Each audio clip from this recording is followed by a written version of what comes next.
1963 میں علامہ تہران کو چھوڑ کر قم آ جاتے ہیں۔ قم میں اقامت کے دوران علامہ کا اہم ترین کام تدریس کرنا ہے۔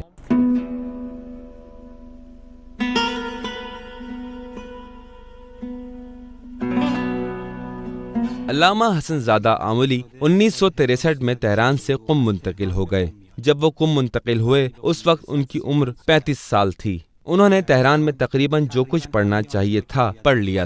تہران میں تعلیم حاصل کرنے میں سخت محنت نے انہیں علمی میدان میں بہت مضبوط بنیادیں فراہم کر دی تھیں۔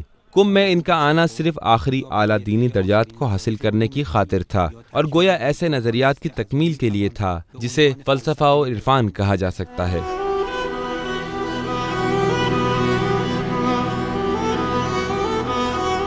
قم ایک پیچیدہ شہر ہے۔ اس کا ایک ظاہر ہے جس میں بہت سے دینی طالب علم نظر آتے ہیں۔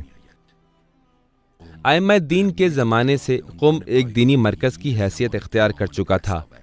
اس بات کے شواہد ملتے ہیں کہ ائمہ معصومین علیہم السلام کے بہت سے اصحاب اس شہر میں آ کر سکونت پذیر ہوئے اور انہوں نے اپنے شاگردوں کی تربیت کی۔ بعد کے زمانے میں بھی وقتاً فوقتاً کئی ایک اہم علماء دین قم میں رہائش پذیر رہے ہیں۔ شاید ان میں سے سب سے اہم شیخ صدوق اور صدر الدین شیرازی المعروف ملا صدرہ ہیں۔ لیکن سب سے اہم واقعہ اس وقت قم میں پیش آیا جب شیخ عبدالکریم حائری یزدی نے 1300 ہجری میں حوزہ علمیہ قم کو تاسیس کیا۔ انہوں نے تعلیمی آشفتہ حالت اور جمود کی فضا میں تبدیلی کی کوشش کی۔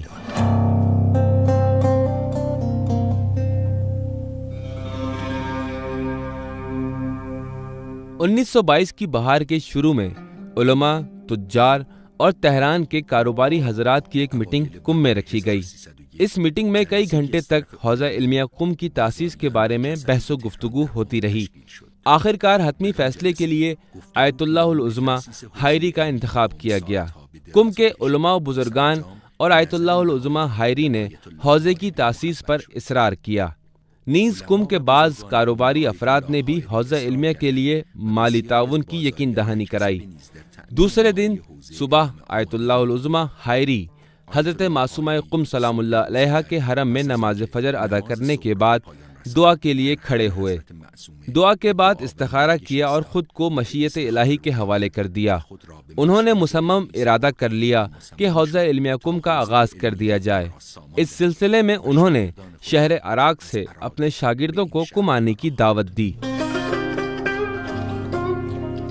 ان ابتدائی سالوں سے ہی قم آئندہ کے دینی و سماجی اہم واقعات کے لیے آمادہ ہونا شروع ہو گیا تھا۔ لوگوں کی سادہ رفت و آمد کے پیچھے ان گلی کوچوں میں اہم واقعات رونما ہونے لگے۔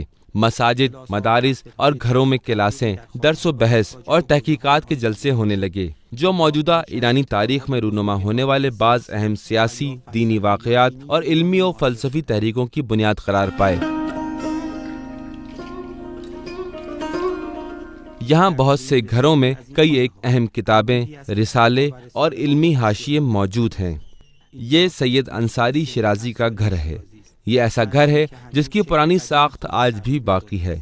اس گھر میں طویل عرصے تک ایران معاصر کے فلسفے پر محافل اور دروس کا سلسلہ جاری رہا ہے، جس میں ڈاکٹر دینائی، علامہ جوادی آملی، علامہ حسن زادہ آملی اور کچھ دوسرے افراد صاحب تفسیر المیزان علامہ طباطبائی کے پاس فلسفہ پڑھا کرتے تھے۔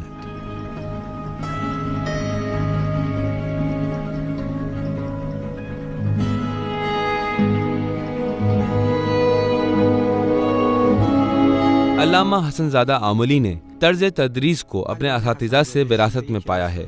بعض ناگزیر وجوہات کی بنا پر علامہ طباطبائی مجبور تھے کہ وہ اپنے دور میں کچھ عرصے تک رات کے وقت اور خفیہ طور پر درس و بحث کا سلسلہ جاری رکھیں، کیونکہ حوزے میں ان کے فلسفے اور عرفان کے دروس زیادہ قابل قبول نہ تھے۔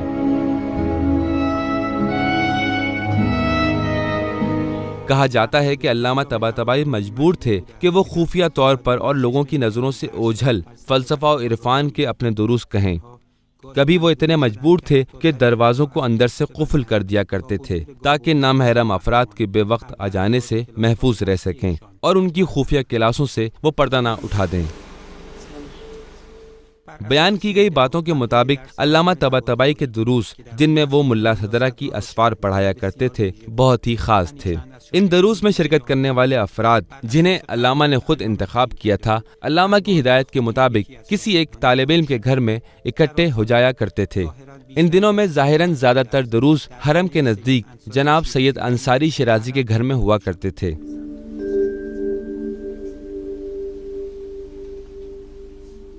آیت اللہ سید انصاری شیرازی جو خود موجودہ دور کے بلند مرتبہ دینی فلسفر اور عظیم عرفا میں شمار کیے جاتے ہیں، لیکن ان کے گھر میں جہاں علامہ طباطبائی کے دروس منعقد ہوا کرتے تھے وہاں آج بھی علامہ کی تصویر آویزاں کی گئی ہے۔ اس کمرے میں علامہ طباطبائی ہمیشہ ایک مخصوص جگہ پر بیٹھا کرتے تھے جہاں آج ان کی تصویر رکھی گئی ہے۔ علامہ حسن زادہ اور جوادی عاملی وہاں ان کے پاس سبق پڑھا کرتے تھے۔ 22 مهر 42 به قم آمدم و در همان ابتدای ورودم به محضر مبارک ایشون تشرف حاصل کردم و تا کنون که در حدود 17-18 سال است از خرمن معارف علمی اون جناب خوشه‌چینی میکنم۔ جمعرات کو درس ہوا کرتا تھا۔ یہ درس ایک جگہ نہیں ہوا کرتا تھا، کبھی ہمارے گھر میں ہوتا اور اسی طرح مختلف افراد کی طرف ہوا کرتا تھا۔ کیا آپ کو یاد ہے کہ اس درس میں کون کون شرکت کیا کرتا تھا؟ جی ہاں، میں اس وقت چھوٹا ہوا کرتا تھا۔ مجھے بعد میں معلوم ہوا کہ اس میں جو افراد شرکت کیا کرتے تھے ان میں آیت اللہ امینی تھے، شہید مطہری تھے جو اس درس میں آیا کرتے تھے، ڈاکٹر دینانی وہ اس دور میں علماء کا لباس پہنا کرتے تھے، وہ بھی آیا کرتے تھے۔ یہ درس کس موضوع پر ہوا کرتا تھا؟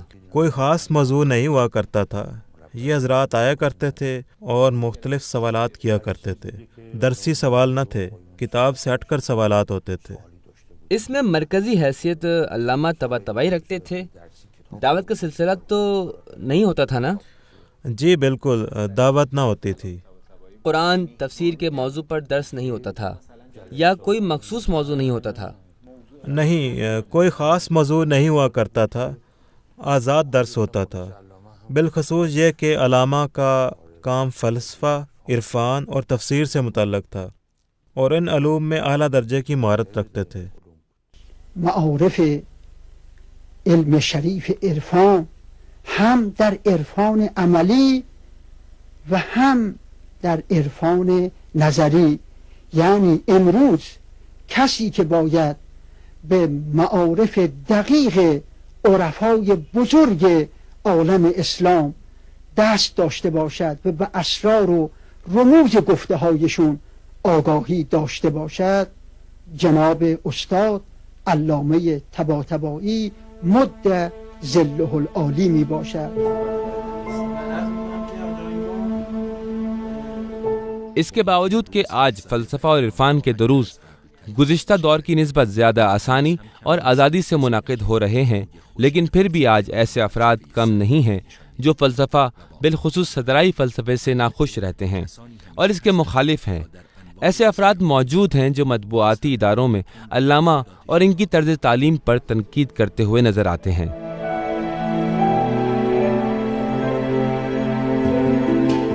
اگرچہ علامہ حسن زادہ آملی نے کم میں آتے ہی اپنے درس و بحث شروع کر دیے تھے، لیکن ان کی زیادہ تر کلاسیں خفیہ اور مخصوص ہوا کرتی تھیں۔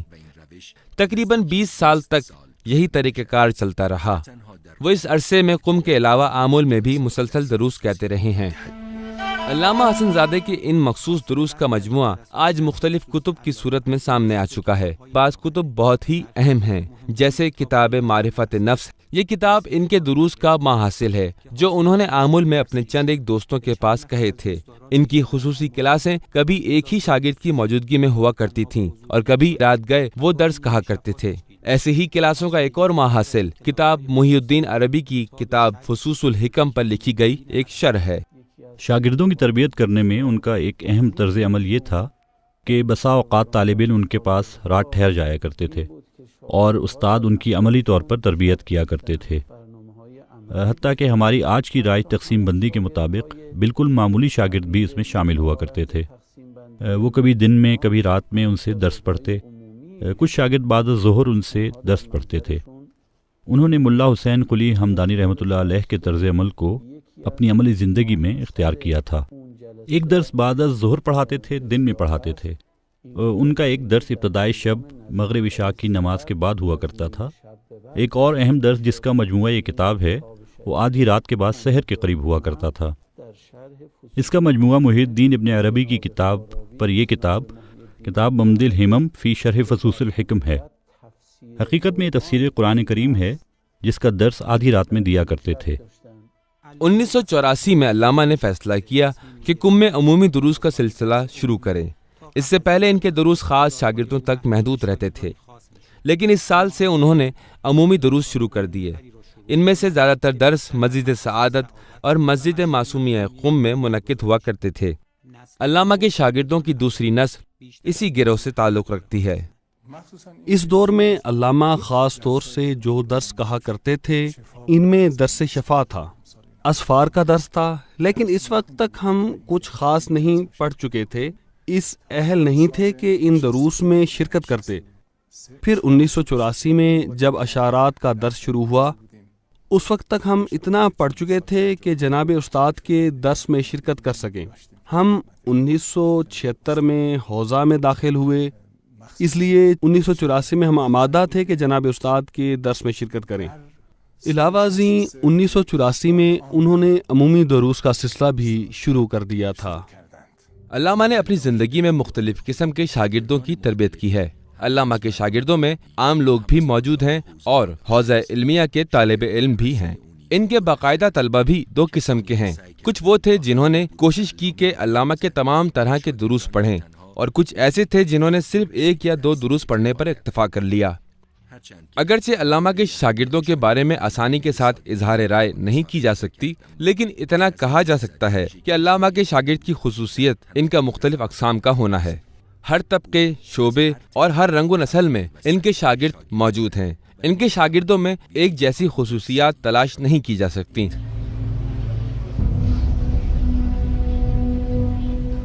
میں نے اسفار کا باب نفس سے اسفار ان کے پاس پڑھا ہے۔ یہ دروس مسلسل ہوا کرتے تھے یا یہ غیر منظم دروس تھے؟ نہیں، منظم ہوا کرتے تھے۔ مدرسہ سعادت جو کہ قم میں ایک چھوٹا سا مدرسہ تھا، اس میں مسلسل اور منظم طور پر صبح تقریباً 7:15 بجے سے 7:30 یا 7:45 بجے تک ان کے اسفار پر دروس ہوا کرتے تھے۔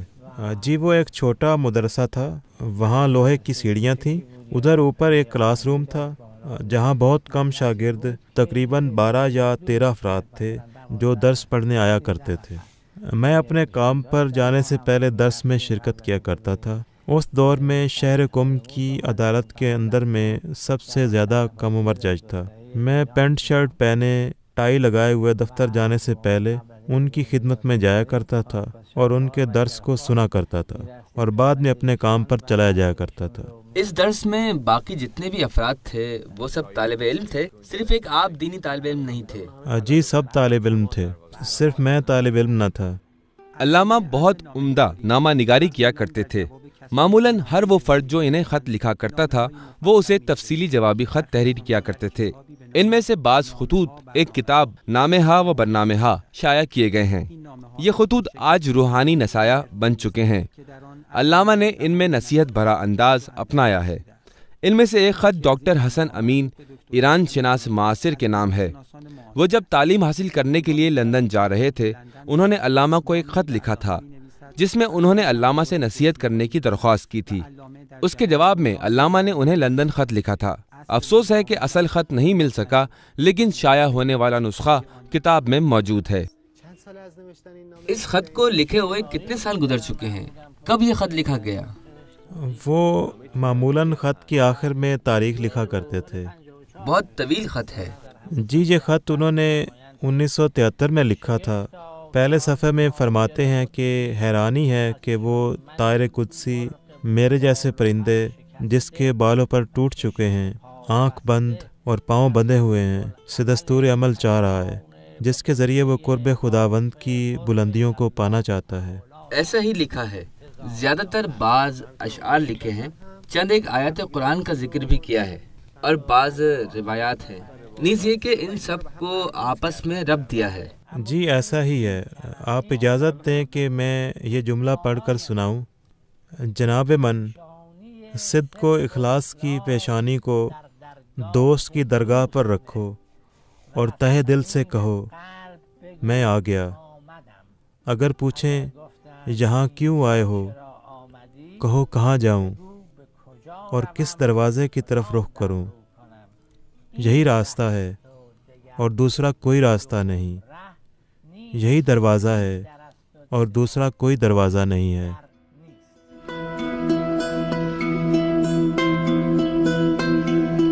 تدریس کے تمام دورانیے میں علامہ حسن زادہ آملی کی کوشش رہی ہے کہ وہ ایسے مضامین کی تعلیم دیں جن کی طرف عام طور پر توجہ نہیں کی جاتی۔ شروع میں جب میں کم آیا تو بعض عزیزان اور بزرگان تشریف لائے اور کہا کہ فقہ یا اصول کا درس کہنا شروع کریں۔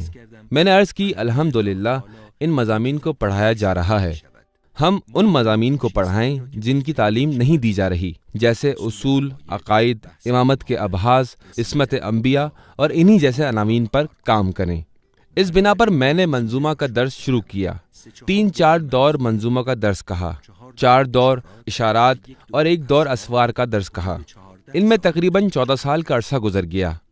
شرح فصوص قیصری کے 4 دور، شرح تمہید القواعد کے 4 دور اور مصباح الانس کا 1 مکمل دور کیا۔ علاوہ ازیں تقریباً 17 سال تک ریاضی اور فزکس کی تعلیم دی ہے، جس میں وقت اور قبلے کے مسائل ہیں، فزکس کے تمام مسائل ہیں اور ریاضی کے بہت سے مسئلے بیان ہوئے ہیں۔ عملی طور پر کتنے گھنٹے قبلہ محترم دروس روزانہ کہا کرتے تھے؟ جب ان کی طبیعت ٹھیک تھی تو اس وقت صبح سے درس کہنا شروع کرتے تھے اور زور تک مسلسل درس کہتے تھے۔ اسی زور کے بعد جب یہ سلسلہ چلتا رہتا تھا، ان آخری دنوں تک جب ابھی انہیں دل کا مسئلہ نہیں ہوا تھا، دل کی دھڑکن غیر منظم ہو گئی تھی، دھڑکن تیز ہو جایا کرتی تھی اور پھر وہ درس نہیں کہہ سکتے تھے۔ جمعرات کو حتیٰ جمعرات کے علاوہ بھی حوزے کی چھٹیوں میں فزکس اور ریاضی کا درس کہتے تھے۔ میبینی یه جرقه، یه بارقه، یه اخگری، یه چیزکی، یه نوری، یه حرف حسابی تو این، ولی خواب همون یک کلمه است، حرف حسابی همون یکیه، بعد معبر میگه آقا اونه، بقیه از قص و احلامه. بله خواب اونطور، اونی که از جانب اله اینطور پشت بدهن اینطوری نیست، اونها از خودت بود، این یه تیکه حرف مثلا. بله حالا این هایی را که در مکاشفات حالاتش اینها میبیند مییابد و بعد میگیم که معیار داره، بی معیار نمیشه.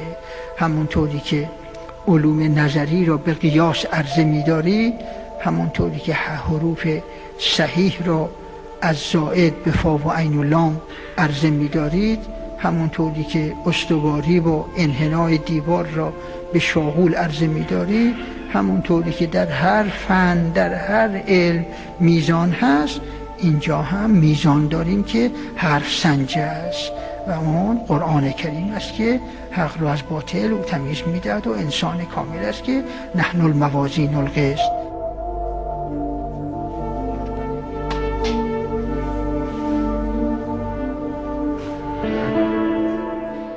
مختلف علوم کے ساتھ علامہ کی آشنائی موجب بنتی ہے کہ وہ مختلف علوم کو آپس میں ربط دے سکیں۔ فلسفے کے موضوعات کو ریاضی کے عناوین کے ساتھ جوڑنا اور دوسری طرف فلسفے کے مسائل کو عرفان و ادبیات سے ربط دینا علامہ کی نمایاں خصوصیات میں سے ایک ہے۔ وہ مادی ظواہر کو فلسفہ و عرفان اور دین کی نگاہ سے بھی دیکھ سکتے ہیں۔ وہ یہ دعویٰ کر سکتے ہیں کہ قرآن، برہان و عرفان کے درمیان کوئی جدائی نہیں پائی جاتی۔ اگرچہ علامہ نے اپنی پہلی کتاب تہران میں اور علامہ شیرانی سے تعلیم حاصل کرنے کے دوران تحریر کی تھی، جو کہ زبان عربی سیکھنے کے لیے ایک آسان اور سادہ کتاب ہے، لیکن ان کی زیادہ تر کتب کم میں اقامت کے دوران منظر عام پر آئی ہیں۔ علامہ نے زیادہ تر اپنا وقت کم میں اسی کمرے میں اور اپنی بہت سی کتابوں کے درمیان گزارا ہے۔ کمرے میں ان کے اساتذہ کی کئی ایک تصاویر دکھائی دیتی ہیں۔ اس کمرے میں قطب نما بھی موجود ہے جس سے وہ کام کیا کرتے تھے، اور یہ علامہ شیرانی کی نشانی بھی ہے۔ علامہ نے 190 سے زائد عناوین پر کئی ایک مقالے، کتب اور مضامین تحریر کیے ہیں۔ ان میں سے بہت سی کتب گزشتہ کتابوں کی شرح ہیں۔ بعض ترجمے اور توضیحات ہیں۔ اس کے علاوہ کئی ایک موضوعات ایسے ہیں جو خود علامہ کی اپنی تالیفات ہیں۔ اس قدر تصنیفات اور تالیفات جو کہ مختلف علوم پر ان کے تسلط کی علامت ہیں، لیکن اس کے باوجود بھی علامہ اپنی کوششوں سے مطمئن نہیں ہیں۔ وہ خود الہی نامے میں لکھتے ہیں کہ تکوینی اور تدوینی کتب میں ایک زندگی غرق رہنے کے بعد آج تک ایک بھی حرف کو سمجھنے میں کامیاب نہیں ہو سکا۔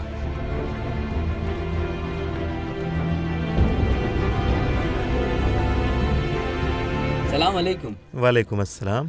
بہت معذرت چاہتا ہوں، کیا آپ میرے لیے زحمت کر سکتے ہیں کہ مجھے بتا دیں علامہ حسن زادہ آمولی کی کتنی کتب آپ کے پاس یہاں موجود ہیں؟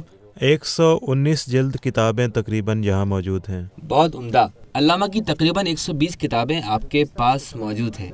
کتاب کی تالیف و تصنیف عالم دین کے ضروری کاموں میں سے ایک ہے۔ وہ اپنی زندگی کے زیادہ تر حصے کو تعلیم حاصل کرنے اور پھر کتب کی کئی بار شرح کرنے میں اپنا وقت صرف کرتے ہیں۔ علماء دین بار بار قرآن اور نہج البلاغہ کی شروح لکھتے ہیں۔ علاوہ ازیں دوسری علمی اور دینی کتب پر بھی شرح لکھتے ہیں۔ مغربی زبان شناس افراد نے زبان کے بارے میں جو کچھ کہا ہے، ان سے بہت پہلے علماء ان باتوں کو عمل میں لے آئے ہیں تاکہ زندگی کی آئیڈیالوجی جلد از جلد میدان عمل میں آ جائے۔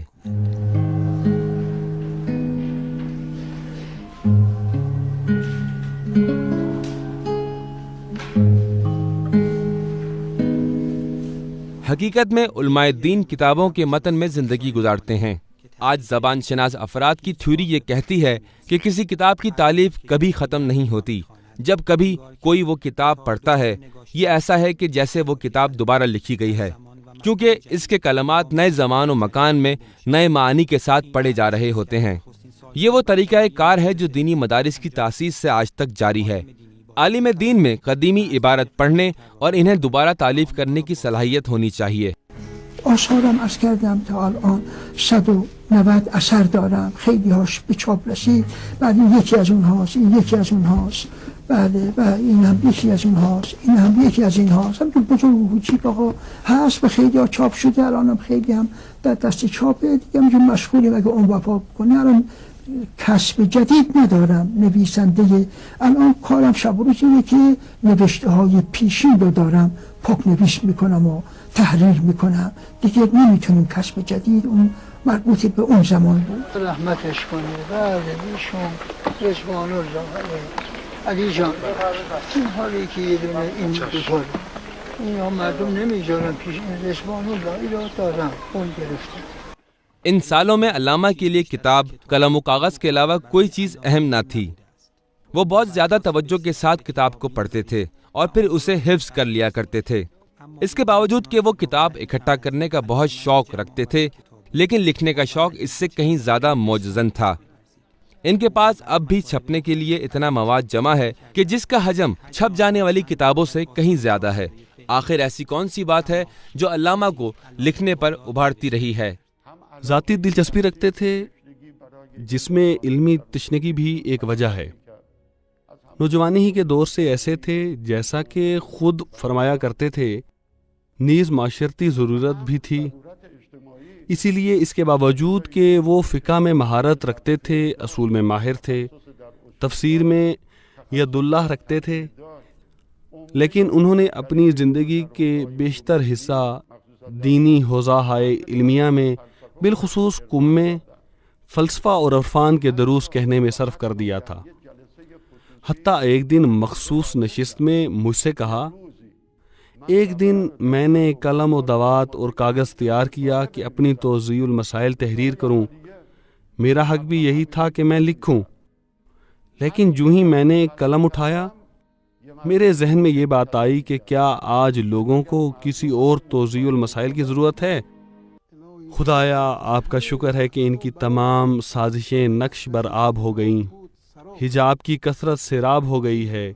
یہ جملہ بہت خوبصورت ہے کہ الہی موج دریا سے اٹھتی ہے اور اس کے ساتھ مل جاتی ہے اور اس میں گم ہو جاتی ہے۔ انا للہ و انا الیہ راجعون۔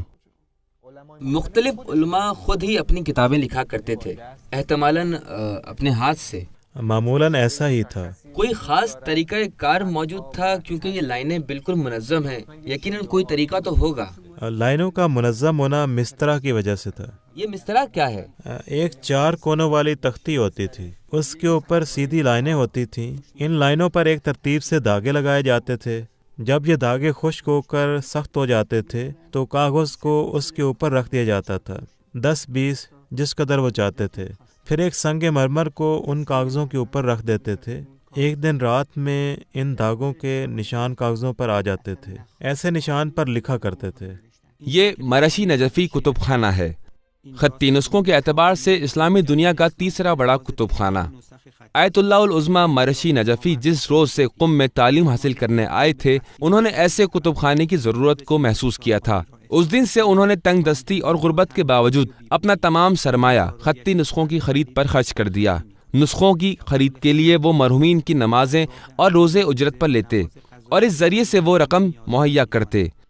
اس لیے ان میں سے کچھ کتابیں ایسی ہیں جن کے لیے انہوں نے کئی دن روزے رکھے یا بہت سی نمازیں پڑھی ہیں۔ آج یہاں مختلف موضوعات پر 60,000 خطی نسخے جمع ہو چکے ہیں۔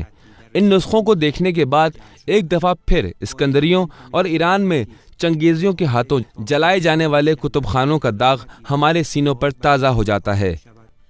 کہ انہوں نے کس قدر اہم خزانے کو تباہ و برباد کر دیا۔ سب سے قدیمی نسخہ جو یہاں موجود ہے کتنے سال پرانا ہے؟ اگر قرآن کے حوالے سے بات کریں تو دوسری صدی ہجری کے پہلے 50 سال کے دوران کا ایک نسخہ یہاں موجود ہے، تقریباً 1300 سال پہلے کا ہے۔ کیا یہ مکمل قرآن کا نسخہ ہے؟ نہیں، مکمل نہیں ہے۔ قرآن کریم کا اکثر حصہ موجود ہے۔ پہلے 50 سال کس کے؟ امام محمد باقر علیہ السلام کے دور کا ہے۔ اگر علماء کے خطی نسخے کی بات کریں تو جناب شیخ طوسی کے دست مبارک سے لکھی ہوئی تحریر بھی موجود ہے۔ یعنی کتنے سال پہلے؟ 1000 سال پہلے کی بات ہے۔ ان کی وفات سے 5 سال پہلے کی تحریر ہے۔ اچھا، یعنی تقریباً 1000 سال پہلے۔ جی، کتاب لکھی گئی ہے، انہوں نے دیکھی ہے، ان کی اپنی کتاب تبیان ہے، لیکن کاتب کوئی اور شخص ہے اور اس نے ان کی کتابوں کو لکھا ہے۔ انہوں نے ابتدا سے انتہا تک کتاب کو پڑھا ہے اور پھر صحت کتاب کی تائید کی ہے۔ تائید کی ہے؟ جی، تائید کی ہے۔ کتب خانے کا ہونا علماء دین کی ایک اہم ضرورت رہی ہے۔ شاید کہا جا سکتا ہے کہ ان کی دلچسپی کا ایک اہم عنصر ہے۔ علامہ کے پاس بے نظیر قسم کے خطی اور قدیمی و سنگی چھاپ کے کتابوں اور رسالوں کا ایک بہت بڑا مجموعہ موجود تھا۔ خود علامہ کہتے ہیں کہ کبھی ایک کتاب کو حاصل کرنے کے لیے بہت زیادہ زحمت اٹھانی پڑی اور بہت زیادہ رقم ادا کرنا پڑی۔ علامہ کی رہائش گاہ منتقل ہونے کی وجہ سے اب علامہ کی کتب تک رسائی یا انہیں دیکھنے کا امکان نہیں ہے۔ علامہ اپنی تالیفات کو اپنے ہاتھوں سے خوش خط لکھتے ہیں۔ علامہ اور ان کے قریبیوں کے بقول گزشتہ چند برس سے علامہ زیادہ وقت اپنی تحریرات کی باز نویسی کرنے اور کتابوں کو منظم کرنے پر صرف کرتے ہیں۔ انہوں نے کتاب 1001 باتیں میں خطاطی کتابت کے بارے میں تفصیل سے لکھا ہے۔ وہ بعض خاص حالات و شرائط میں اور خاص آلات کے ساتھ لکھنے کو اہمیت دیتے ہیں۔ وہ اس بات پر معتقد ہیں کہ لوہے کی قلم یا لکڑی کی قلم سے لکھے گئے مطالب کی فہم میں بھی فرق آ جاتا ہے۔ وہ کہتے ہیں کہ لکھائی الفاظ اور عبارات کو ایک متوازن حد کے اندر رکھنے کا کردار ادا کرتی ہے، جس طرح علم عروض شعر کی حدود کا تعین کرتا ہے اور اسے ایک چار چوب سے باہر نکلنے نہیں دیتا، جیسے علم صرف و نحو زبان کا دستور ہے اور اسے حدود کے درمیان رکھتا ہے۔ اسی طرح تحریر لکھنے کے بھی آداب ہیں جو حروف و کلمات کو ان کی حدود کے اندر رکھتے ہیں۔ کیا آج کے دور میں جب ہم سب کمپیوٹر کے ذریعے ایک ہی طرح سے لکھتے ہیں، حروف و کلمات کے آداب کا خیال رکھا جاتا ہے؟ ایک مرتبہ ہمارے گھر تشریف لائے، نہیں معلوم کوئی مجلس تھی یا کوئی اور محفل تھی۔ میرے والد صاحب قید حیات میں تھے۔ وہ جانتے تھے کہ میں پرانی کتابیں اکٹھی کر رہا ہوں۔ انہوں نے مجھ سے کہا ایک کتاب کم سے گئی ہے اور ظاہر ہے اور ظاہراً ایران سے باہر چلی گئی ہے۔ میرے افسوس اور غصے سے بری حالت ہو رہی ہے۔ اس میں ابن سینا اور فارابی وغیرہ کے رسالے جات کا ایک مجمع ہے۔ اس میں 80 رسالے موجود ہیں جو کہ ایک جلد میں ہیں۔ اسے خرید لیا گیا ہے اور کہیں لے گئے ہیں، نہیں معلوم کہاں لے گئے ہیں۔ جب میں نے اس کی خصوصیات کے بارے میں باریک بینی سے سوال پوچھے تو میں نے کہا جناب آپ کے لیے ایک خوشخبری ہے۔ کہنے لگے کیا؟ میں نے جواب میں بتایا وہ کتاب ابھی ہمارے لائبریری میں موجود ہے، ہم نے واپس خرید لی ہے۔ مجھے یاد ہے وہ خوشی سے پھولے نہ سمائے، اپنی جگہ سے اٹھے اور میرے ماتھے پر بوسہ دیا۔ کہنے لگے جزاکم اللہ خیر الجزا۔ کہا آج کیا خبر مجھے دی ہے؟ اتنی اچھی خبر مجھے دی ہے۔ بعد میں جب تشریف لائے تو میں گھر آنے کی دعوت دی تو کہنے لگے نہیں میں لائبریری کے لیے آیا ہوں، اور پھر انہوں نے اس کتاب سے استفادہ کیا۔ تقریباً 1 گھنٹہ یہاں بیٹھے رہے۔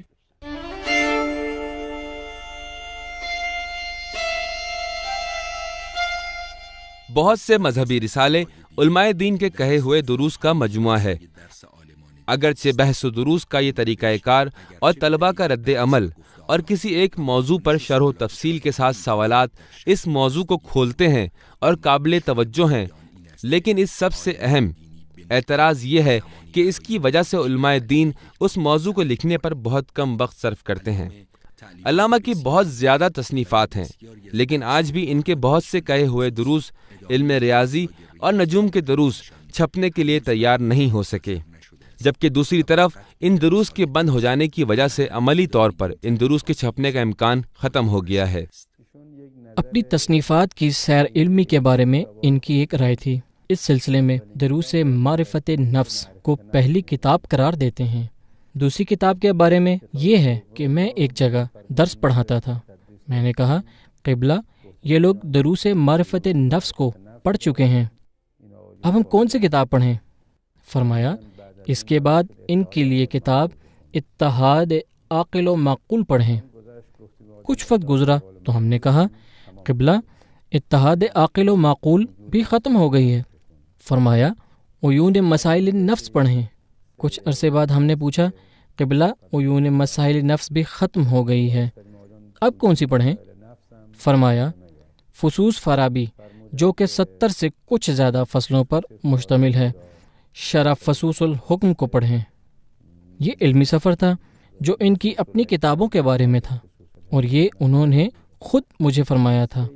بندگان خدا مرد و خواتین جو ایک خاص حد تک پڑھ چکے ہیں، انہیں اس طرح اس سیر علمی میں لے کر چلیں، یہ ان کی اپنی رائے تھی۔ انہوں نے اسفار کو پڑھنے کے ضمن میں نفس کا محاسبہ کرنا عرفا کے نزدیک کیسا ہے، فلسفیوں کے ہاں کیا ہے، اور شیعہ ائمہ معصومین کی روایات اور احادیث میں کیا ہے، ان میں پائی جانے والی مطابقت اور ان پر ایک طبیقی مطالعہ پیش کیا۔ اس کے بعد بتایا کہ شاہ نامہ میں جو رستم کے ساتھ قصے ذکر کیے گئے ہیں وہ بھی اصل میں اسی کے مراحل ہیں۔ اس بنا پر کہا کہ پہلی بات یہ ہے کہ فردوسی ایک حکیم تھا، یعنی ان مباحث کو جانتا تھا، ان علوم و فنون کو جانتا تھا۔ ادبیات کے ساتھ علامہ کا عشق اس چیز کا باعث بنا کہ وہ اسفار کی کلاس میں زیر بحث موضوع کو 1971 میں مقالے کی صورت میں ماہنامہ رسالے میں لکھیں۔ انہوں نے ڈاکٹر حسن امین کی درخواست پر، جو ان دنوں میں ادبی مجلہ سخن میں لکھا کرتے تھے، تدویقی مقالہ لکھا، جس میں انہوں نے رستم کے ہفت خوان کو 7 شہر عشق اور عرفا کے 7 درجات کے ساتھ تطبیق اور موازنہ کیا ہے۔ آپ اس رسالے میں لکھا کرتے تھے؟ جی میں اس رسالے کے لکھنے والوں میں ہوں۔ رسالے کے لکھنے والوں میں شامل تھے آپ؟ ہاں، اس دور میں شامل تھا۔ یہ مقالہ نشر ہونے والے ان محدود مقالات میں سے ہے جو شاید حوزہ علم قم کے علماء کی طرف سے اس زمانے میں ادبی اور روشن فکر جرائد میں لکھے گئے تھے۔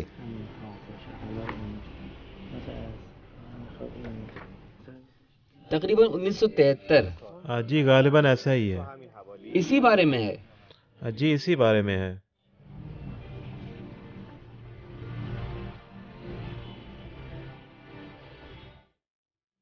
علامہ کے نام سے ہے؟ جی علامہ کے نام سے ہے۔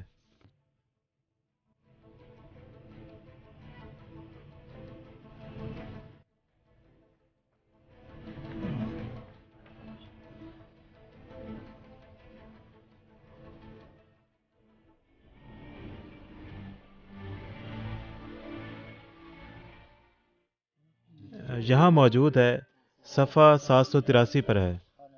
ہفت خان رستم تحریر حسن زادہ آملی، استاد حوزہ علمیہ کم۔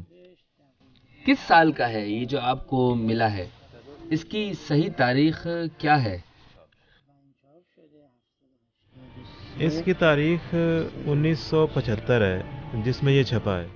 1974 بھی ہے، بہت ہی قابل قدر ہے۔ یہ دیکھیں، لکھا ہے حسن زادہ آملی، استاد حوزہ علمیہ کم۔ کیا ہفت خان رستم کا معنی صرف ظاہری ہے یا ہمارے حالات کی تشریح ہے؟ اگر اسے آخر تک سنو گے تو اس میں ہے کہ لوٹ مار کرنے والے، جادوگروں اور بھوتوں سے مقابلہ کرو، جو کہ جہاد بن نفس ہے۔